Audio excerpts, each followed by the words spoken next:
मित्रांनो, सहकुटुंब सहपरिवार या मालिकेच्या आजच्या भागामध्ये ज्योती तिच्या लहान मुलाला विचारत असते, भैया कुठे गेला आहे? तुम्ही तर सोबत होतात ना? तेव्हा तो मुलगा पशाकडे पाहत असतो. ज्योती त्याला विचारते, पशाकडे तू का पाहत आहे? भैया कुठे गेला ते मला अगोदर सांग. तरीही तो काहीच बोलत नाही. तेव्हा सरिताही त्याला विचारते, कोणी काही बोललं का तुला? तेव्हा ज्योती पशाला विचारते, अरे प्रशांत, माझा मुलगा कुठे आहे? तो तर तुझ्यासोबतच गेला होता. पशा हो बोलतो आणि आम्ही एकत्रच होतो असं सांगतो. हा वैभव विचारतो, मग असा कसा गायब झाला? पशा सांगतो, मी गोळा आणायला दोघांसाठी गेलो होतो तेव्हा हे दोघे बैलगाडीजवळ उभे होते. ज्योती तिच्या लहान मुलाला विचारते, तुझ्यासोबत होता मग गेला कुठे? तरीही तो मुलगा काही एक बोलत नाही. वैभव त्याला बोलतो, तू मला सांगतो का सचिन कुठे गेला आहे ते? तेव्हा तो मुलगा बोलतो, नको, पशा काका मला मारेल. अंजी बोलते, पशा काका का मारेल? तेव्हा तो मुलगा सांगतो, भैयाला पशा काकांनी कोंडून ठेवलं आहे. हे ऐकून सर्वांना धक्का बसतो. पशा बोलतो, काही पण काय बोलतो? मी त्याला कशाला कोंडून ठेवू? वैभव त्या मुलाला विचारतो, तुला काही माहीत आहे का त्याला कुठे कोंडून ठेवलं आहे? तेव्हा तो मुलगा हो बोलतो. वैभव पशाला बोलतो, आणि आपण सचिनला घेऊन येऊ. मग ज्योती, वैभव आणि अंजी ज्योतीचा मुलगा त्याला शोधायला जातात. तर इकडे एका खोलीत त्या मुलाला बंद करून ठेवलेलं असतं. त्याचे हातपाय पण बांधलेले असतात. ज्योती त्याला सोडते. तेव्हा तो मुलगा सांगतो, पशा काकांनी गोड गोड बोलून मला इथे आतमध्ये कोंडून ठेवलं. आपण इथे नको राहायला, तो आपल्याला मारून टाकेल. ज्योती त्याला शांत करते. तर इकडे घरी पशा सर्वांना सांगत असतो, मी काही एक केलं नाही. मी फक्त त्यांना फिरायला घेऊन गेलो होतो. तेवढ्यात सर्वजण घरी येतात. सरिता तो कुठे सापडला असं विचारते. ज्योती लगेच रागात पशावर हात उचलते. अंजी तिचा हात पकडते आणि तू हे काय करतेस असं ज्योतीला जाब विचारते. ज्योती बोलते, मग काय करू? तू पाहिलं ना माझ्या मुलाला कसं पशाने डांबून ठेवलं होतं. आणि पशाला बोलते, थोडी तरी तुझ्यामध्ये माणुसकी आहे का? मला माहीत आहे माझी मुलं खूप मस्ती करतात, परंतु ती लहान आहेत. असं कोंडून ठेवायचं का? मी आल्यापासून पाहते माझी पोरं तुझ्या डोळ्यात खुपतात. सूर्या वैभवला विचारतो, हा कुठे सापडला? वैभव सांगतो, दुकानाच्या मागच्या बाजूला पाटलाचं घर आहे, तिकडेच हा सापडला. पशा सांगतो, आम्ही तिकडे गेलोच नव्हतो. पशा मुलांना बोलतो, आपण कुठं कुठं गेलो होतो, काय काय केलं, किती मजा केली ते सांगा. परंतु कोणी काही बोलत नाही. पशा सूर्याला बोलतो, मी असं कधीही वागणार नाही दादा, माझ्यावर तू विश्वास ठेव. ज्योती बोलते, मग माझी मुलं खोटं बोलतायत का असं तुला वाटतंय का? तेव्हा सरिता तिला शांत करते. ज्योती बोलते, माझ्या मुलांना इथे धोका आहे, मी या घरात राहू शकत नाही. आणि त्या मुलांना चला असं बोलते.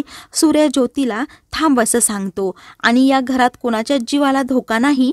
घरातल्या व्यक्तीवर राग ठेवून असं तुम्ही जाऊ नका, कारण एकदा शहानिशी होऊ द्या. आज जे काही झालं त्याबद्दल मला पशा आणि मुलांशी बोलायचं आहे. तेव्हा ज्योती बोलते, या सर्वांमध्ये पशाच दोषी निघाला तर? सूर्या बोलतो, जो दोषी असेल त्याला शिक्षा नक्की होणार. रात्री पशा बाहेर बसलेला असतो. अंजी त्याच्याजवळ येऊन बसते. पशा तिला बोलतो, तुलाही असं वाटतं ना हे सर्व माझ्यामुळे झालं? नाहीतर मी केलं आहे, परंतु तू माझ्यावर रागवू नको. मी तुला खरं सांगतो आहे की मी काही एक केलं नाही. अंजी पशाच्या तोंडावर हात ठेवून त्याला गप्प करते आणि बोलते, मला माहीत आहे पशा, तू असं कधीही करणार नाही, कारण माझा पूर्ण तुझ्यावर विश्वास आहे. लेकरं चुकली की तू त्यांच्यावर चिडशील, ओरडशील, परंतु असं कधीही करणार नाही, कारण तू एक लहान लेकरू आहे. जो माणूस पोरांना अद्दल घडवण्यासाठी कोंडून ठेवू शकतो, असं उपाशी राहू शकतो का? पशा बोलतो, मी पोरांना एवढ्या हौसेने फिरायला घेऊन गेलो, त्यांना खाऊ पिऊ घातलं, परंतु शेवटी काय झालं त्याला खूप वाईट वाटत असतं. अंजी विचारते, काय झालं ते आता लवकरच समजेल. पशा बोलतो, पोरं असं खोटं का बोलत आहेत? तेव्हा अंजी बोलते, दाजी तेच विचारतायत त्यांना. इकडे सूर्या मुलांना काय झालं असं विचारत असतो. लहान मुलं सांगतात, पशा काकांनी आम्हाला फिरायला नेलं, मग एका मला जागेवर थांबवलं आणि दुसरीकडे घेऊन गेला. एक मोठा मुलगा सांगतो, माझे हातपाय बांधून त्याने घरात कोंडून ठेवलं. त्याला मी सांगत होतो असं करू नको, परंतु त्यांनी माझं काही एक ऐकलं नाही.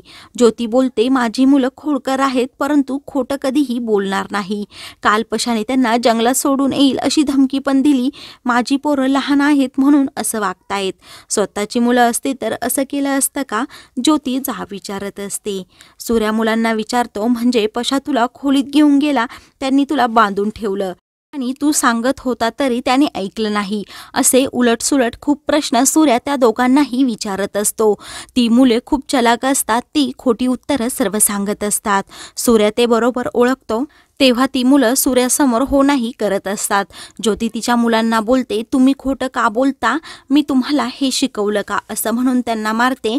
सरिता मुलांना खोलीत घेऊन जा असं बोलते आणि ज्योतीला बोलते, आज जे झालं ते खूप वाईट होतं. पशाने हे केलं नाही याची 100% खात्री आम्हाला पटली आहे. घरातला मोठा या नात्याने मी सांगतो, हे सर्व ज्योतीने केलं आहे. मी शोधून काढणार आणि तिला शिक्षा देणार. आणि पशाला आतमध्ये बोलवतो आणि पोरांनाही बोलतो, तू काही केलं नाहीस याची 100% खात्री पटली माझी. त्यामुळे आत्तापुरता हा विषय संपला. अंजी बोलते, हा विषय इतक्या सहज संपणार नाही. ज्योतीला पशाची माफी मागायला सांगते. हा माझ्या नवऱ्याच्या मानाचा प्रश्न आहे असंही सांगते. ज्योती पशाला सॉरी बोलते. तर रात्री ज्योती बाहेर फेऱ्या मारत असते.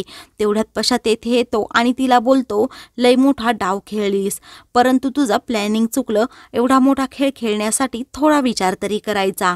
हे घर मोठ्या मोठ्या वादळांना डगमगलं नाही तर तुझ्यासारख्या फुपाट्यांनी काय होणार? आणि तू खोटा आळ घेतला तर माझे घरचे तुझ्यावर विश्वास ठेवतील असं तुला वाटतंय का? तू मोऱ्यांना ओळखलंच नाही, आजही नाही आणि उद्याही ओळखणार नाही. तुझे सगळे डाव उलटून लावतो की नाही हे पहा असं बोलून निघून जातो. ज्योती स्वतःशीच बोलते, एक ज्योत जे करू शकते ते मोठी मोठी वादळं पण करू शकत नाही. फक्त एक ठिणगी आणि मग तुझ्या घराचा वणवा कसा पेटतोय ते तू पाहत राहा. दुसऱ्या दिवशी सरिता नाश्ता करत असते. तेव्हा ज्योतीही तेथे असते. तेवढ्यात अंजी तेथे येते आणि मुलांनी काही सांगितलं का असं विचारते. ज्योती नाही बोलते. मग अंजी नाश्ता घेऊन बाहेर जाते. अवनी आतमध्ये येते आणि ज्योतीला टेन्शन घेऊ नको असं बोलते. हे जे कोणी केलं आहे त्याला घर नाही. आणि सरिताला बोलते, उद्या गुढीपाडवा आहे. सरिता बोलते, श्रीखंडपुरीचा बेत आहे, चालेल ना? अवनी खूप खुश होते आणि ज्योतीला बोलते, तुला आवडेल ना? इकडे पशा बाहेर बसलेला असतो. अंजी त्याच्यासाठी नाश्ता घेऊन येते. पशा अंजीला बोलतो, काल पोरांसोबत जे काही झालं ना ते कोणी पाहायला पाहिजे होतं. तेव्हा अंजी बोलते, तुला कोणावर संशय आहे का? पशा बोलतो, नाही, खात्री आहे, तुझा विश्वास नाही बसणार. अंजी सांग असा हट्टच करते आणि तो बोलतो, ज्योतिताईने हे सर्व असं केलं आहे. पशा हो बोलतो आणि मला माहिती आहे तू विश्वास ठेवणार नाही असं अंजीला सांगतो. अंजी बोलते, तू सांगतो म्हणजे खरं असेल, परंतु हे सर्वांना सांगायचं कसं? इकडे ती मुलं दुसऱ्या मुलांसोबत खेळत असतात. पशा तेवढ्यात तेथे येतो आणि काय झालं विचारतो. तेव्हा दुसरी मुलं सांगतात, त्यांनी आमच्या सर्व गोट्या रिकामा केल्या आहेत. डाव होऊनच जाऊ द्या असं म्हणून पशाला का सांगताय? पशा बोलतो, जास्त बोलू नको, नाही तर कालसारखं कोंडून ठेवील. तेव्हा तो प्लॅन करत असतो. सचिन बोलतो, काही पण तू काय बोलतो दाढी? असं म्हणून तो मुलांना बोलतो, तुम्हाला ऐकायचं आहे का? याला काल कसं कोंडलं? मुलं हो बोलतात. पशा त्या मुलांना सांगितलेली सर्व स्टोरी सांगतो. तेव्हा मुलं खूप हसत असतात. मुलं बोलतात, तू कसा कोंडशील? मला तुला काहीच माहीत नाही. पशा सांगा बोलतो. तेव्हा मुलं सर्व काही सांगतात आणि ज्योती काय काय बोलली ते पण सांगत असतात. तेव्हा दुसरा मुलगा त्याला शांत करत असतो. सचिन बोलतो, तू बॉक्समध्ये मम्मीला बुक्का दिला ना म्हणून आम्ही हे सर्व केलं. हे ऐकून अंजीला धक्का बसतो आणि ती मुलं बोलतात, काय झालं दाढी? असं म्हणून पशावर हसतात. अंजी हे सर्व मोबाईलमध्ये शूट करून घेत असते.